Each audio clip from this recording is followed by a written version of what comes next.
Hi guys! So today, Globetrot is actually going to be seeing some of the other holidays besides Christmas that sometimes people celebrate. And one of those holidays is Kwanzaa, that's around the Christmas time that can be celebrated and actually is celebrated here in America by some people. It says, Happy Kwanzaa. I'm celebrating Kwanzaa at my friend Elijah's house. Kwanzaa is celebrated by African Americans between December 26th and January 1st. It says, This is Elijah. Kwanzaa is a celebration of African Americans to remember their heritage. Each night they light a candle on the Kinara. So if you look down here, it's got 7 candles on it because it lasts 7 nights. It says red, black, and green are important parts of Kwanzaa. The 3 colors mean unity. Unity means coming together. So we're going to learn a little bit more about this holiday today. And it says Kwanzaa is an African American holiday for remembering African culture. We just said it begins December 26th, which is the day after Christmas, and ends January 1st, which is New Year's Day. The 7 days focus on 7 principles: unity, self-determination, collective work, cooperation, cooperative economics, purpose, creativity, and faith. There is a special candlestick called the Kinara with 3 green candles, 3 red candles, and 1 black candle. On the 6th day, there is a feast, and everyone drinks from the unity cup. So we are going to learn a little bit more about Kwanzaa when we read the story Lil Rabbits Kwanzaa. And this is written by Donna L. Washington as the author, and it's illustrated by Shane W. Evans. So he got to draw the pictures. Lil Rabbits Kwanzaa. Little Rabbit was not having a very good Kwanzaa. Being the littlest rabbit in the family isn't easy. He couldn't remember the names of all the days. He wasn't allowed to light the candles. His brothers and sisters made wonderful gifts to share, and Little Rabbit was too embarrassed to share his gifts. He hated being the youngest. He was always in the way, and everyone always told him he was too little to help. The only part of Kwanzaa that he really loved was the big feast called Kamaru. He wasn't even going to have that. Grandma Rabbit was sick. She lay in bed all day drinking dandelion tea to try to make her feel better. Mama Rabbit was too busy taking care of her, and she didn't have time to cook. Mama, if Grandma Rabbit is sick, who will make the fist for Karamu? Little Rabbit asked his mother. Shame on you, Little Rabbit, his mother said. Grandma Rabbit is sick, and all you think of is about your stomach. You go outside. Little Rabbit hopped out and sat on a big gnarled tree stump. He really wanted to go and talk to Grandma Rabbit. She was very wise. Little Rabbit sat and thought. He thought about all the things his Grandma said about Kwanzaa. Kwanzaa is a special time when we help each other. That's what Grandma Rabbit said. That's it, Little Rabbit jumped up and danced around. I'll bring Grandma Rabbit a special treat for Karamu. That will make her feel better. Little Rabbit hopped down the road. Where are you going so fast, Mama Oriole? Said Little Rabbit.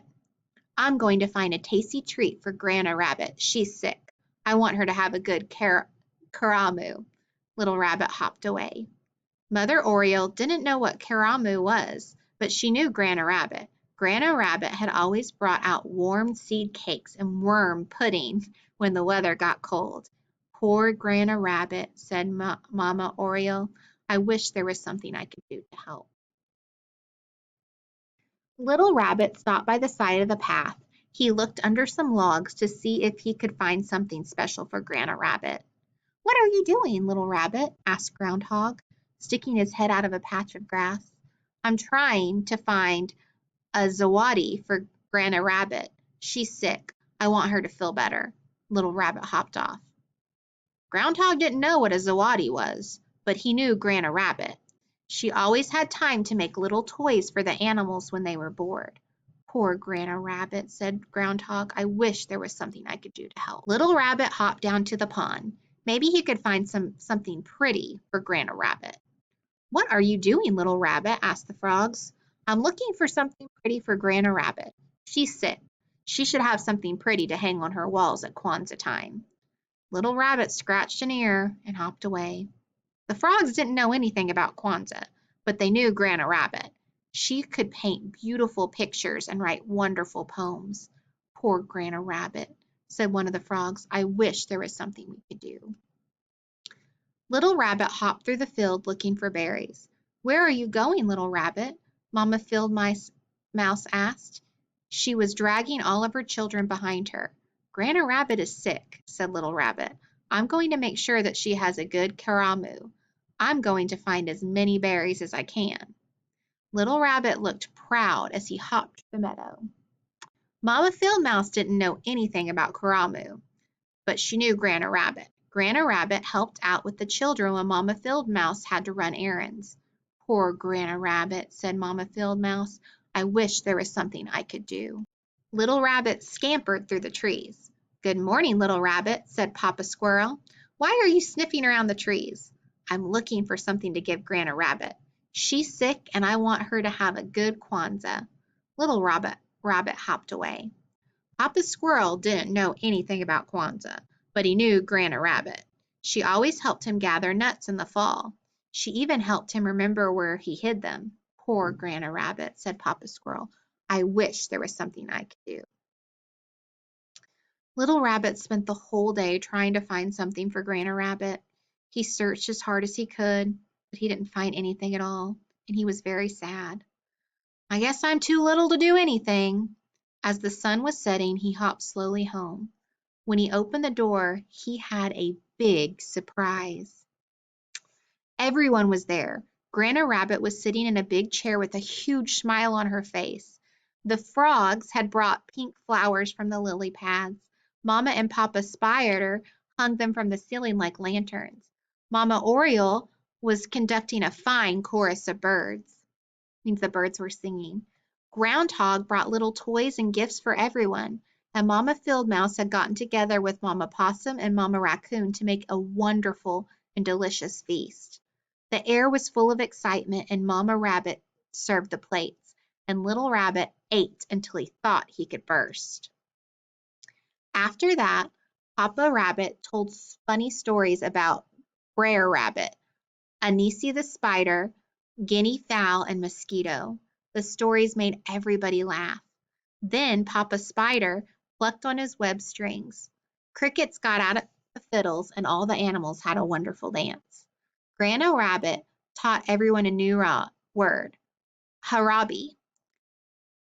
She called out with her friends' dance. It means let's pull together. We don't need anyone to tell us that, said Papa Squirrel. We already pulled together. Everyone laughed and shouted, harabi, harabi, harabi. When the karamu was over, Little Rabbit sat with his Grandma in the big chair. Why are you so sad, Little Rabbit? His Grandma asked. Didn't you have a good time? Yes, said Little Rabbit quietly, but I wanted to do something special for you. Grandma Rabbit just laughed. You silly rabbit, she said, hugging Little Rabbit tight. If you hadn't have gone off looking for karamu this morning, it never would have found its way here tonight. Little Rabbit frowned. But I'm the only one who didn't have anything to share. His Grandma smiled. You shared your dream, Little Rabbit, and your dream brought all of our friends and neighbors together. That's a big thing. Little Rabbit felt proud. My dream did all that? Yes, and I'm not surprised, though, his Grandma said. Why not? Said Little Rabbit. Because I have faith in you. If you have faith, Little Rabbit, there's always hope. Oh, I'll try to remember that, said Little Rabbit, yawning. By the way, said Grandma Rabbit, snuggling him close, this was the best karamu ever. All right, so we have some extra information. This is just showing you the 7 days of Kwanzaa. On the first day, they call it Umoja, which means unity, and the animals join together to celebrate karamu. And then the next day is for self-determination, and it says Little Rabbit began his search all on his own. So self-determination means that you start something yourself. The day 3 is about working together, and it says Mama Field Mouse, Mama Possum, and Mama Raccoon worked together to make the feast. The frogs and spiders hung the lanterns, and Spider and Cricket made the music. So everyone worked together to make this a fun time for Grandma Rabbit. And then day 4 is about supporting each other in business. Grandma Rabbit helps Papa Squirrel hide his nuts and helps him find it in the spring. And Grandma Rabbit helps Mama Field Mouse with her children.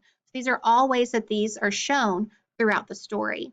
And then on day 5, it's a purpose. It says Little Rabbit left home with a purpose. He wanted to help his grandma have a wonderful karamu. Day 6 was about creativity. It says the storytelling, dancing, music, painting, and poetry, making the zawadi for the party, and cooking are examples of ways that you can be creative. And then the karamu was the feast that happens on the 6th day. And on day 7, it's faith is what they mean. And Grandma Rabbit has faith in Little Rabbit. And so at Zarati, it says, presents you give at Kwanzaa, many of them are handmade. Groundhog brought handmade toys and gifts to the karamu. So these are just some examples how it showed the 7 principles of Kwanzaa and the 7 days of Kwanzaa in this story. All right, so this story was very different than some of our other stories. So what I want you to do now is you're going to connect to Seesaw and tell me, how was Kwanzaa different than how Christmas has been celebrated in some of our other books? All right, great job, guys. See you later.